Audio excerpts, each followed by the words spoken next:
I've transferred your research patent to your stepsister. My father's voice crackled through the phone, casual, as if he were discussing the weather. She deserves it more than you. She'll know how to properly commercialize it. I stood in my lab at Stanford, gripping my phone so tightly that my knuckles turned white. The breakthrough I'd spent 5 years developing, the research that had consumed my entire life since graduate school, my father had just given away as if it were his to give. My name is Alexandra Carter, and at 32, I'm a biochemical researcher specializing in targeted drug delivery systems. My work could revolutionize cancer treatment, making it more effective with fewer side effects. And my father, CEO of Carter Pharmaceuticals, had just tried to hand it over to my 25-year-old stepsister, Madison, whose greatest achievement was earning an MBA from an online university. You can't do that, I said, keeping my voice steady despite the rage building inside me. The patent isn't yours to transfer. Of course it is, he scoffed. Carter Pharmaceuticals funded your research. Everything you develop belongs to the company, and as CEO, I decide who handles what. He paused, and I could picture his self-satisfied smile. Madison has the business acumen you lack. She understands the market. I glanced at my computer screen, where an email from the U.S. Patent Office sat open, confirming receipt 3 months ago. What my father didn't know was that I'd seen this coming. He'd been systematically pushing me aside ever since he married Madison's mother 2 years ago, gradually removing me from key projects despite my expertise. Well, I said carefully, I hope Madison enjoys trying to commercialize research she doesn't understand. Is there anything else? His pause told me he'd expected tears, protests, maybe even begging. My calm acceptance threw him off balance. That's all. I'll have legal send over the transfer papers. Good luck with that, I replied and ended the call. The moment the line went dead, I sent a quick text to my lawyer, Sarah Martinez. He did it, just like we predicted. Then I sat down at my desk, hands shaking, not from fear, but from anticipation. The wheels I'd set in motion months ago were about to start turning. I thought back to the day everything changed, when my father introduced us to his new wife, Deanne, and her daughter, Madison, at the company's annual charity gala. I just finished presenting my preliminary research findings to potential investors, and the response had been overwhelming. But instead of congratulating me, my father steered the conversation toward Madison's recent MBA graduation. Madison will be joining the company as head of strategic development, he'd announced proudly. She'll help modernize our approach, bring fresh perspectives. I watched as my years of hard work, my doctorate in biochemistry, my published research, all faded into the background while Madison became the new golden child. At first, I tried to collaborate with her, to share my knowledge of the industry and our research protocols. But it quickly became clear that Madison wasn't interested in learning, she wanted control. The signs were there, my access to certain labs restricted, my research team gradually reassigned, my funding quietly reduced. Then I started noticing Madison in meetings about my drug delivery system, taking notes, asking questions that revealed her fundamental lack of understanding of the science involved. That's when I contacted Sarah, an old friend from college who specialized in intellectual property law. Document everything, she'd advised. Every email, every restriction, every change. And most importantly, file your own patent application independently of Carter Pharmaceuticals. I worked nights and weekends, carefully documenting every aspect of my research that wasn't directly funded by company resources. The breakthrough itself had come during my own time, using my personal lab equipment meticulously logged and verified by independent witnesses. My phone buzzed with a response from Sarah. Papers filed with USPTO. Your independent patent application is solid. Their transfer attempt will trigger the investigation we've been waiting for. I opened my drawer and pulled out a thick folder labeled Project Shield, every document, every email, every piece of evidence showing how my father and Madison had systematically tried to push me out and steal my research. The official company records would show that while Carter Pharmaceuticals had funded some early stages of my research, the key breakthroughs and methodologies were developed independently. Another text from Sarah. B2O, that business acumen your stepsister claims. I did some digging. Her online MBA program isn't even accredited. I wasn't surprised. Madison had always been more focused on appearances than substance. She spent more time posting on LinkedIn about being a female pioneer in pharma than actually learning about pharmaceutical development. My office phone rang, Madison's extension. I let it go to voicemail, already knowing what she'd say. Sure enough, her message was exactly what I expected. Alex, we need to discuss the transfer of your research project. I have some ideas for monetization that you clearly haven't considered. Call me ASAP. I started gathering my things, knowing the next few hours would be crucial. The patent challenge would trigger an automatic investigation into the research's origins and development. Every document would be scrutinized, every claim verified. As I packed my laptop, my phone buzzed again, this time with an email from the company's legal department. The subject line read, "Urgent, IP transfer documentation required." I forwarded it to Sarah without opening it. The elevator ride to the parking garage gave me time to reflect on how we'd gotten here. My mother had founded Carter Pharmaceuticals with my father 30 years ago. She was the scientific genius, he handled the business side. When she died of cancer 10 years ago, I devoted myself to continuing her work, believing that together, my father and I could honor her legacy. But something changed in him after he met Deanne. Suddenly, the company's scientific foundation became secondary to its market value. Research timelines were rushed, protocols shortened. Madison's arrival was the final straw. Suddenly, everyone had to prove their worth in terms of market potential rather than scientific merit. As I reached my car, another call came through, my father again. This time, I let it go to voicemail. He'd have plenty to say to me soon enough. But first, he needed to learn some hard truths about what he just tried to give away. I drove straight to Sarah's office, where she was waiting with her team. The conference room walls were covered with timelines and documents, the paper trail we'd been building for months. Right on schedule, Sarah said as I walked in. Your father just tried to file the patent transfer paperwork. As expected, it triggered immediate flags with the USPTO since your independent application is already on file. How long until they realize? I asked, setting my laptop on the conference table. They probably already have. The USPTO would have immediately notified them of the existing patent application. Sarah smiled. I guess your father is having a very interesting conversation with his legal team right now. As if on cue, my phone lit up with a text from my father. What have you done? I showed it to Sarah, who nodded approvingly. Perfect. Let them sweat while we prepare our response. We have meetings set up with the patent office tomorrow morning. Your documentation is impeccable. They won't be able to claim corporate ownership of your independent research. I thought about Madison probably sitting in her new office, planning how to take credit for work she couldn't begin to understand. I thought about my father, who'd been so quick to dismiss my contributions in favor of his new family's ambitions. What happens next? I asked Sarah, though I already knew the answer. Next, we watched them try to explain how they plan to transfer a patent they don't own. The USPTO takes attempted patent fraud very seriously. Your father's going to have to choose between admitting he tried to steal your research or claiming he didn't do due diligence before attempting to transfer intellectual property. Either way, it's not going to look good for Carter Pharmaceuticals. My phone kept buzzing, calls from Madison, my father, the company's legal team. I silenced it and focused on the documents in front of me. For the first time in years, I felt completely certain about my path forward. I signed the incorporation papers, officially bringing Carter Biotech into existence. A final text from my father.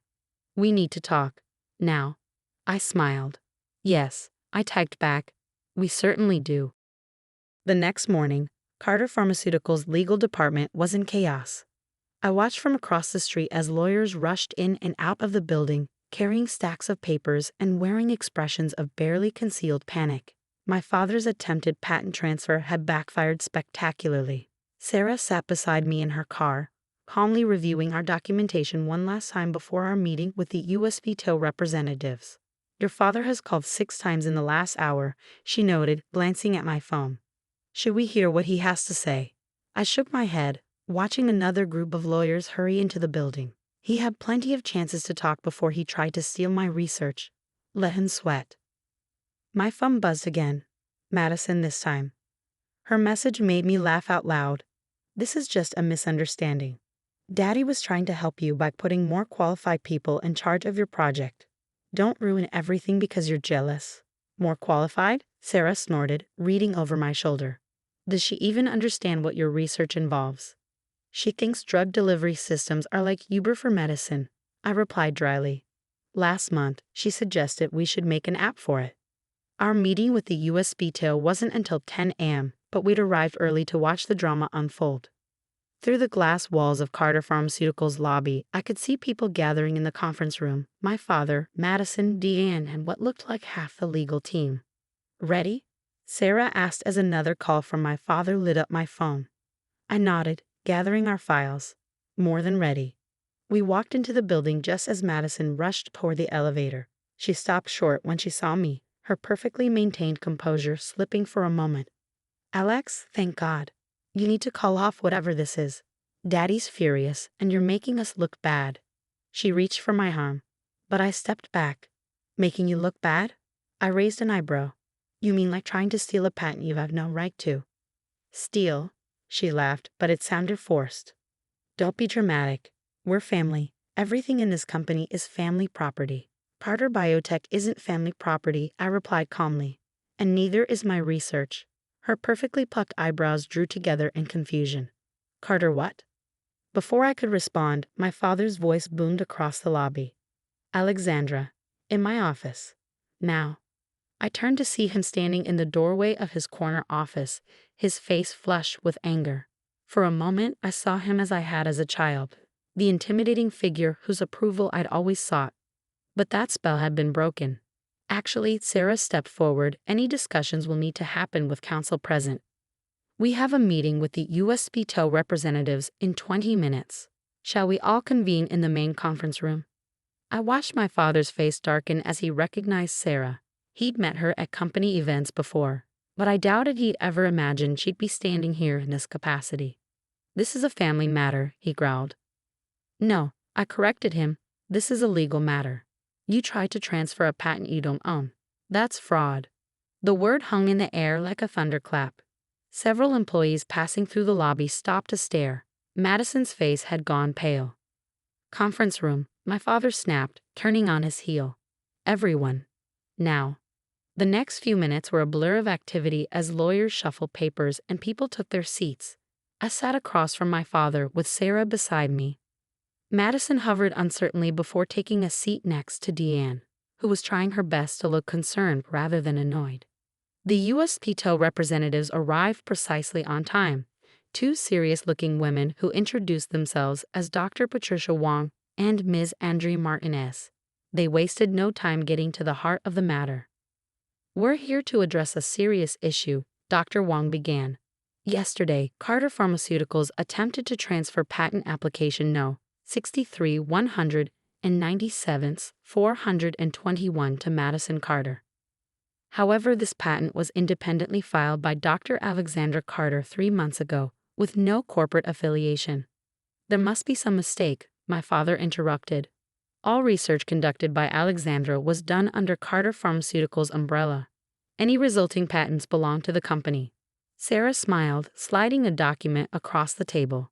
Actually, we have extensive documentation showing that the key breakthroughs were developed independently, using Dr. Carter's personal resources and time. The next hour was excruciating for my father and Madison as Sarah methodically presented our evidence, the independent lab logs, documentation of how my access had been restricted, emails showing the systematic attempt to push me out. It all painted a clear picture. Furthermore, Sarah continued, we have evidence that Ms. Madison Carter has been falsely representing her qualifications. Her claimed MBA is from an unaccredited institution, which raises serious questions about the company's due diligence in attempting to transfer complex biochemical patents to her supervision. Madison's face went from pale to red. That's not relevant. My degree is just as valid as Alex's. Is it? I asked quietly. Then perhaps you can explain to everyone here how my targeted drug delivery system works, since you're so qualified to take it over. The silence that followed was deafening. Madison looked to my father for help, but he was staring at the documents in front of him, his face ashen. Dr. Wong cleared her throat. Based on the evidence presented, it's clear that patent application No. 63-197-421 was properly filed by Dr. Alexandra Carter as an independent researcher. Any attempt to transfer it without her consent would constitute patent fraud. Additionally, Ms. Martinez added, we'll need to investigate the circumstances surrounding this attempted transfer. Patent fraud is a serious offense. My father finally looked up, his expression a mix of anger and desperation. Alexandra, you can't do this to the company. To our family. Our family? I repeated, my voice steady but cold. You mean the family that tried to steal my life's work? The family that pushed me aside for someone who doesn't even understand basic biochemistry? I was trying to protect you, he exploded. You're brilliant in the lab, but you don't understand business. Madison knows how to monetize research, how to make it profitable. Like she monetized her fake MBA. The words came out sharper than I intended, but I couldn't stop. Or maybe like how she planned to monetize research she can't even comprehend. Madison burst into tears, her usual strategy when things didn't go her way. Deanne wrapped an arm around her, glaring at me. There's no need to be cruel, she snapped. Madison was only trying to help. Help? I laughed. By stealing my patent? By trying to take credit for years of my work? Enough! My father slammed his hand on the table. What do you want, Alexandra? Money? A promotion? Name your price. Sarah and I exchanged glances. This was the moment we'd been waiting for. Actually, I said, sliding the Carter Biotech Incorporation papers across the table. I don't want anything from Carter Pharmaceuticals. I've started my own company. My research, my patents, my future, they all go with me. The silence was absolute. My father picked up the papers with trembling hands, his face growing redder as he read. You can't compete with us, he finally said, but his voice lacked conviction. We have the resources, the connections. You have Madison's expertise in making apps, I countered.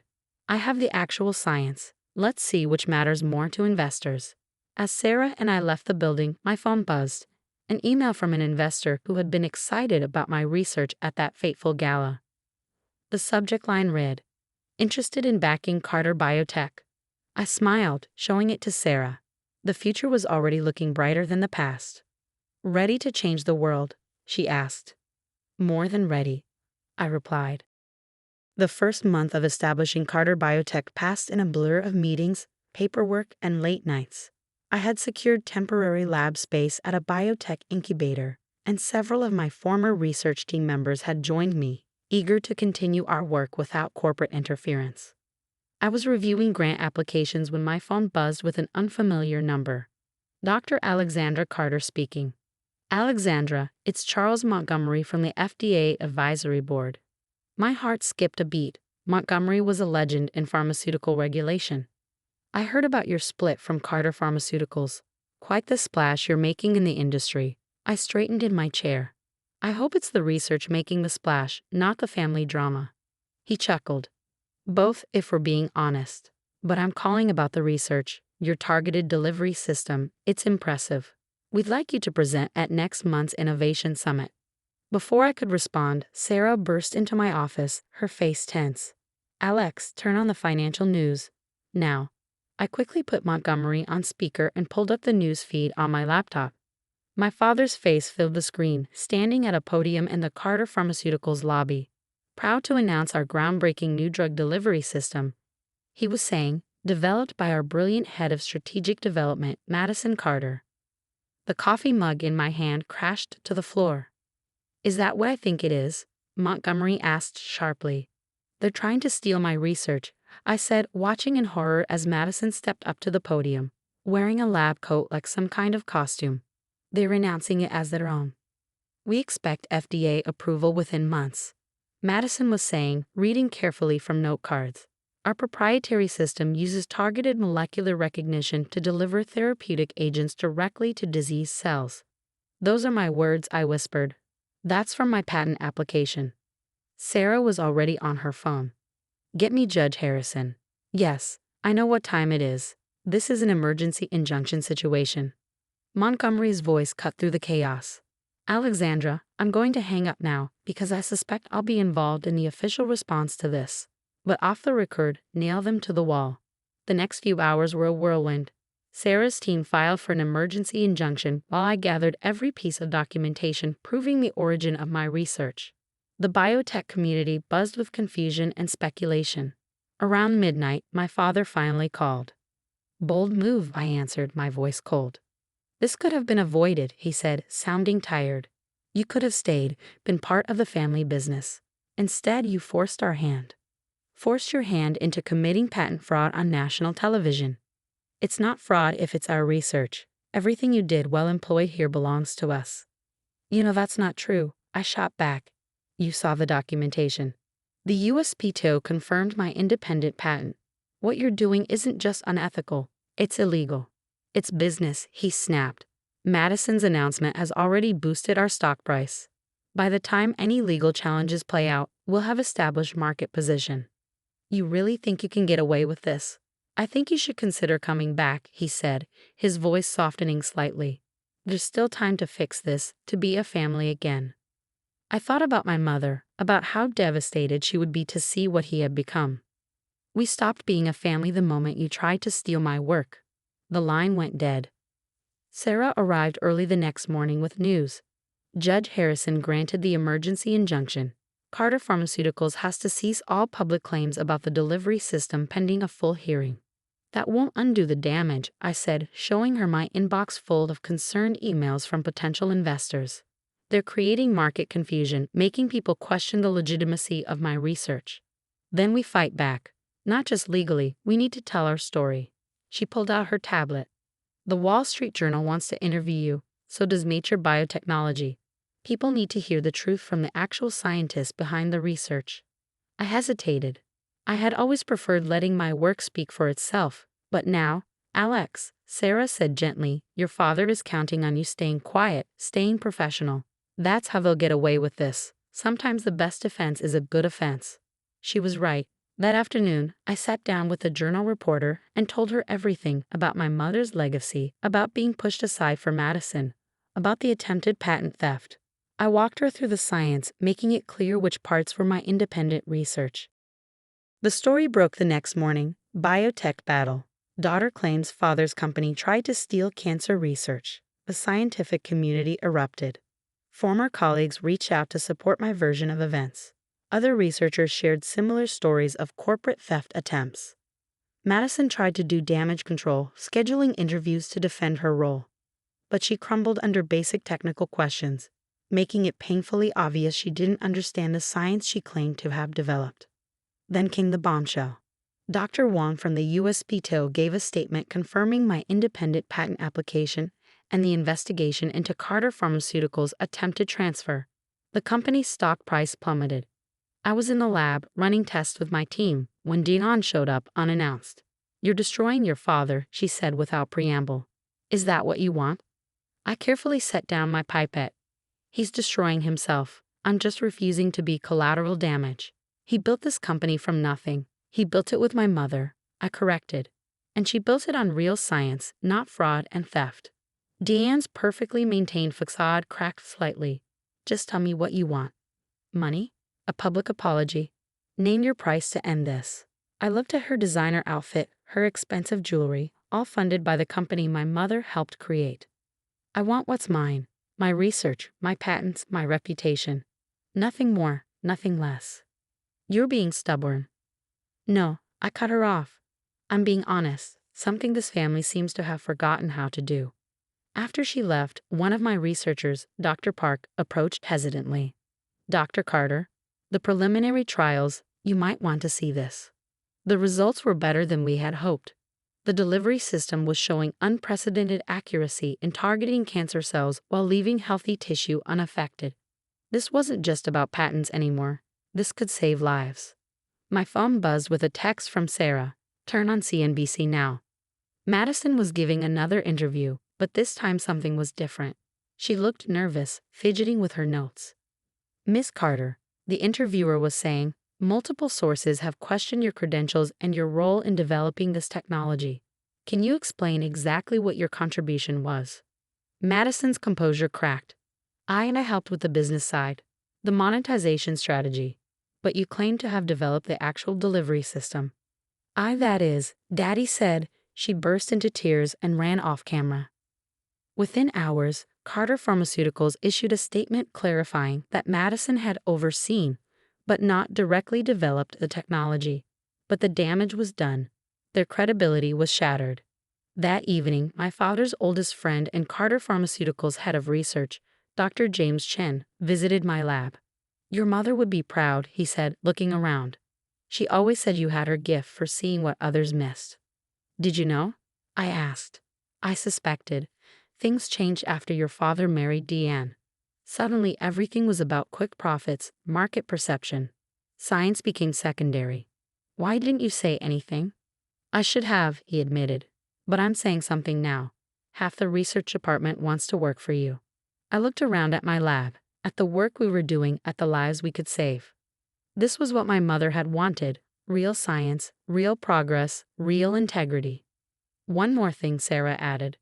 "That interview you did, it's going viral in the scientific community. You're becoming a symbol for women in science, standing up against corporate theft. People are calling you the future of biotech." I smiled, thinking of Madison in her costume-like lab coat, pretending to be something she wasn't. "No," I said. "I'm just being who I've always been, my mother's daughter." The FDA investigation into Carter Pharmaceuticals revealed more than just attempted patent theft.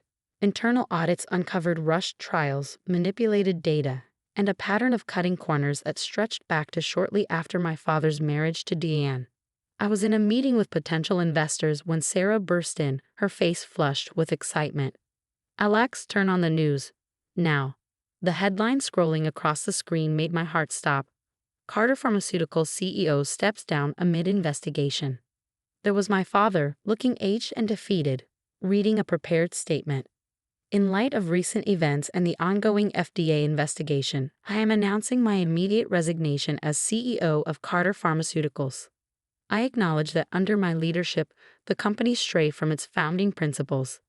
The investors, representatives from 3 major venture capital firms, watched with keen interest. "Well," said Victoria Chang, the lead investor, "I'd say this makes our decision easier. Dr. Carter, your mother built Carter Pharmaceuticals on scientific integrity. From what we've seen, you're doing the same with Carter Biotech." 2 hours later, I had $50 million in series of funding and a clear path forward for my research. My phone buzzed constantly with messages, former colleagues, industry contacts, even old family friends. But one message stood out: "Can we talk?" Madison. I almost deleted it, but curiosity won out. We agreed to meet at a quiet cafe far from both our offices. Madison looked different. No designer clothes, no perfectly styled hair. She seemed smaller somehow, more real. "I'm sorry," she said as soon as I sat down. "I know that doesn't fix anything, but I need to say it." I studied her face, searching for the manipulation I'd grown used to seeing. Instead, I found something that looked like genuine remorse. "Why did you do it?" I asked. "You must have known you'd be exposed eventually." She stared into her coffee. "Daddy made it sound so simple. He said you were being selfish, that family companies needed to stick together. I believed him because I wanted to believe I could be what he wanted." She looked up, eyes wet. "I never understood what you did. The science, the research, it was like a foreign language. But I wanted so badly to matter." "So you tried to steal something you didn't understand." I convinced myself it wasn't stealing, that it was just family resources being redistributed. She wiped her eyes. "God, I sound just like him, don't I?" Before I could respond, my phone buzzed with an urgent message from Sarah. "FDA report dropping in 10 minutes. It's worse than we thought." The report was devastating. Years of rushed trials, manipulated data, and ignored safety protocols. Carter Pharmaceuticals stock plummeted. The board announced an emergency meeting. Madison read the news on her phone, her face paling. "He knew," she whispered. "Daddy knew about all of this. That's why he was so desperate to announce my version of your research. He needed a win to distract from what was coming. And you were his shield," I realized. "If things went wrong, you'd take the fall as the inexperienced newcomer who mishandled everything." Tears rolled down her cheeks. I was so stupid. Looking at her, I felt my anger fade into something like pity. "Yes, you were. But you weren't the only one he manipulated." My phone buzzed again. Dr. Chen. "Alexandra, the board just voted. They're cleaning house. Your father, Deanne, the entire executive team. They want to talk to you. Me? Why? They want to restore the company's credibility. They're thinking about the symbolism of having Robert Carter's daughter, Catherine's daughter, help rebuild. I thought about my mother, about the company she'd built, about the principles she'd instilled in me. Then I thought about Carter Biotech, about the work we were doing, about the lives we could save. Tell them I'm honored, I said, but I've already got a company, one built on the same principles my mother valued. Madison was watching me. You're not coming back. No. But maybe it's time you built something of your own too. Something real this time. Later that evening, as I worked late in my lab, I had one final visitor, my father. He looked old, tired, nothing like the intimidating figure who tried to steal my research months ago. I suppose you're happy now, he said, sinking into a chair. The mighty Robert Carter, wrought down by his own daughter. You brought yourself down, I corrected him. I just refused to let you take me with you. I was trying to protect the company. No, I cut him off. You were trying to protect yourself. Mom built that company on scientific integrity, on helping people. You turned it into a shell game of quick profits and corner cutting. He flinched at the mention of my mother. Catherine. She would be disappointed in me, wouldn't she? Yes, I said quietly, she would. And you? What would make you happy now? Money? Control of the company? I gestured around my lab. This makes me happy. Real research, real science, real progress. Everything Mom taught me to value. He looked around, really seeing it for the first time, the state-of-the-art equipment, the busy researchers, the wall of whiteboards covered in complex formulas. You really did it, he said softly. Built all this on your own. No thanks to you. He stood slowly. I don't suppose there's any way to fix this. I thought about all the lies, the manipulation, the betrayal. Not between us. But you can still fix yourself. Tell the truth. Take responsibility. Be someone Mom would have been proud of. After he left, I sat in my lab, thinking about everything that had happened. My father had tried to give away my life's work, but in doing so, he forced me to build something better, something truly mine. Sarah found me there, hours later. The board's handling the FDA violations, implementing new oversight. They're talking about renaming the company, making a fresh start. Good, I said. It needs one. And us. The latest trials are showing amazing results. We're on track for FDA approval months ahead of schedule. I smiled, thinking of my mother, of her dedication to real science. Then let's keep going. There are people waiting for this treatment, lives we can save. Speaking of saving things, Sarah said, Madison called. She's enrolled in community college, studying basic chemistry. Says she wants to understand the science this time, not just pretend. I thought about Madison's tears in the cafe, about the weight of expectations and the courage it takes to start over. But for her, I said sincerely. The next morning, I arrived early at the lab, watching the sunrise through the windows. On my desk sat a small package. Inside was my mother's old lab notebook, sent by Dr. Chen. On the first page, she'd written words I'd never seen before. To my Alexandra, who sees the world not just as it is, but as it could be. Never let anyone dim your light or steal your dreams. You are capable of more than they know. Love, Mom. I traced her handwriting with my finger, feeling closer to her than I had in years. She'd known, somehow, that I'd need these words someday. Sarah appeared in my doorway, ready to change the world. I smiled, picking up my mother's notebook. More than ready. Let's show them what real innovation looks like. Looking out at my team, at the work we were doing, at the future we were building, I felt nothing but gratitude. Because sometimes, the best revenge isn't about getting even, it's about getting better.